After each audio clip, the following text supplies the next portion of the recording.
What is poppin', y'all? Welcome back to another YouTube video, and today we're taking a look at another anime movie review. If you've been watching the channel, if you've been keeping up with all my uploads recently, you will know that I have been in love with these anime movies recently, and I've been watching so many of them, and they have been so good. They are like a guilty pleasure. They are like something that I've been watching a lot of, and that I'm going to keep watching more and more of, because I think that they are really, really good, and they don't get enough love, and they don't get enough credit. So I'm going to be going through and taking a look at a lot of different anime movies, because they are good. So let's not take any more delays, and take a look at what Google has to say about Goodbye Don Glees. I think I'm saying that right. I hope I'm not butchering it. It is called Don Glees, right?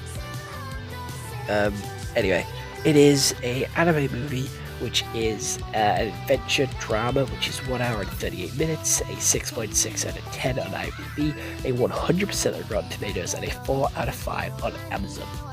A trio of misfit teens embark on a life-defying forest adventure while attempting to prove they didn't cause a local fire. Right, so how this movie actually starts is with a flashback to when they were all kids, and they were like the loser group. No one cared about them. They were like loners, and they were trying to get each other to like call their crushes, and neither of them did it. And they then fast forward to a couple of years later, they're like leaving high school or starting high school. Either one works for me. It was something to do with high school. I think it was like their last year as being kids. I do believe they were like 15, 16 years old. I think they were leaving high school, and they end up having like their own little firework festival of their own, because they were never cool enough to get invited to everyone else's, so they always had their own. So they were continuing the tradition and had their own firework festival. They bought a drone and was going to capture like all the fireworks with it, and they flew the drone, set off the fireworks, and all the fireworks were nuts. None of the fireworks actually got set off, and there was a forest fire in a very similar area, so they just skedaddled, ran on home, made sure they got to safety. But the next morning when they woke up, they saw that it was all over the news that they was blamed for it, and that they were gonna, get in trouble for it. So they started panicking, started stressing, trying to think of something that they could do to prove their innocence, because they couldn't just give their word for it, because their word's not believable. Like, they have evidence and stuff that, puts it on them. So they go and try and find the drone which crash landed, because they thought if they find the drone, they could prove their innocence and sort of say, hey, we didn't cause this fire, this is the video proof of us not causing the fire. So they set off on an adventure, and it is just them traveling through the forest, avoiding the police. They get caught by a bear, they end up sort of going for a swim, sleeping in a cave, having a lack of food, because like everyone brought like really crappy food, and like tin cans with no can openers, and sort of just really bad camping food. And they get into a little bit of a heated argument, they fall out, they separate, they find each other again, they all make up, they have a good time, and they find the drone, but they don't prove their innocence, but they get a really good look at all the fireworks that did go off over town, which actually looked really fucking pretty, not gonna lie. And then we have a time skip of the youngest member actually dying, which is really unfortunate, and sets the other two off on a treasure hunt to Iceland, and they find the phone box, which actually closes off the movie really nicely to when the movie began, with the phone call to their crushes, which they got the phone number wrong for, and actually ended up calling that Icelandic phone box, and guess who picked up instead of their crushes? It was the youngest member of the group.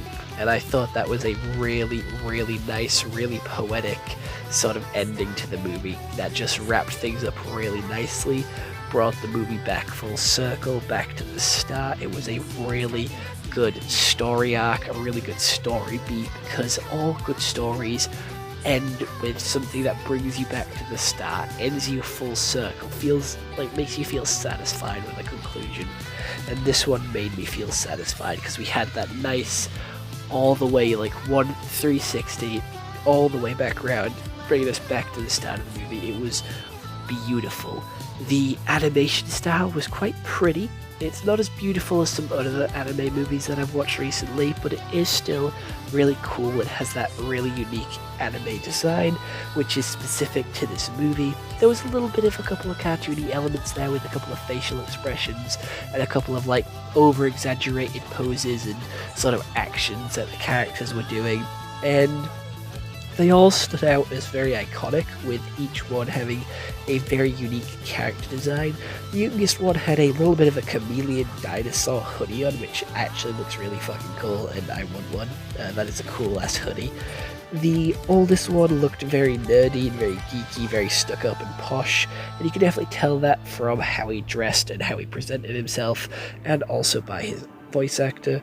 And then the sort of mid one was just the sort of main, just the main one, like very basic, very bland, very main character vibes, he was just kind of there, I'm gonna be honest. And there was a little bit of a fallout with them, which did add a little bit of drama to it, and I did like the drama there between the characters. It was very interesting, showing how they sort of aged and came back, and sort of difference of opinions on like how they should act and behave with their newfound age and their newfound sort of place in life. And I think that's a really good message. Like, no matter how old you are, you can still like have fun, goof off with your mates. Like, as long as you're all having fun, like, and not hurting anyone, there is no issue. It's really stupid how some people do view the world and view aging as like a whole. It's not a bad thing. Everyone gets old, everyone ages. It is fine, but it is still weird how like some people do view it as like, oh, you can't do this because you're this age. And this does get shown through the movie, and it does have that nice sort of message, like, oh, even though you are getting older, you can still have like childish fun, you still can have goof off moments with your friends. And I like that. I like that message. That's a good message that a lot of people do need to learn from. And it was alright. The story isn't like that exciting. It did make me cry at the end when I found out that he was dead, but we did get hints from that from the entire movie. Like, all the way through this movie, we did get hints of him like dying, just with the way he was talking, just with the way he was acting, and the way he was presenting himself. It's a little sort of seeds being planted here, there, and everywhere throughout the story, just to sort of make you realize and make that connection. Like, they plant in the seeds, you just gotta grow them, and they'll all root together and connect together once you do realize, and the plot does drop.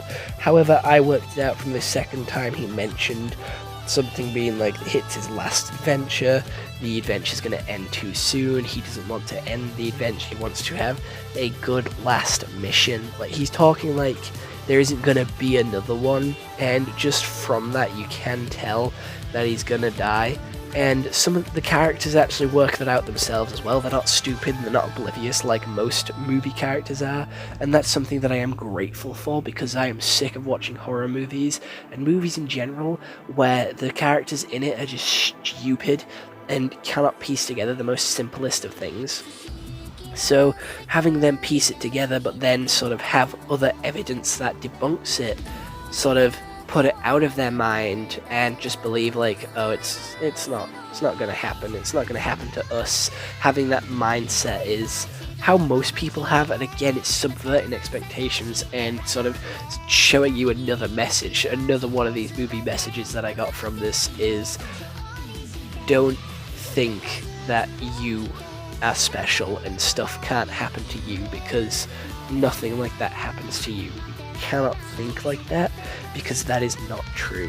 You cannot like sit there and think, oh, nothing bad's gonna happen to me. Like, there is like a 2 out of 4 chance that it's gonna happen, and it's not. That's good in my odds. And it's not. You can't think like that. You shouldn't be fearing it or worrying it, but you still can't think that you're immune to everything, and that just because like you're doing this, and it's like, oh, that can't happen to us. That is a bad mindset to have, like, because it can happen to you, and it's unfortunate, and you wish it didn't, but it can, and it sucks, and I just like this sort of message that this movie's delivering, like, yes, you can have this childish fun and go out on adventures, but you also do need to take life seriously sometimes, and you do need to take life a little bit more sort of maturely, and sort of think more rationally about situations that you do find yourself in when it does come to last adventures and sort of saying goodbye. And again, it is an incredibly sad movie. I did cry when I watched this movie. I cried when I found out that he died. I wasn't expecting it. It did very much upset me because he was my favorite character. I thought he was cool. He was too young to die, and the movie just spited me. The movie killed him off just to spite me. I fucking promise you that now. But honestly, it's another great movie. It's not as beautiful or as well like animated as some of the other ones that I have watched, but it is really good story-wise, and voice acting-wise as well is also really good. So I am going to give it a solid 8 out of 10, because I definitely think you should go watch it. It is a movie that I would watch again, which isn't something that I can say for a lot of movies. I would still pick a couple of other things over this one, but it is still up there in one of the better movies that I have watched in my time. So other than that, bye bye.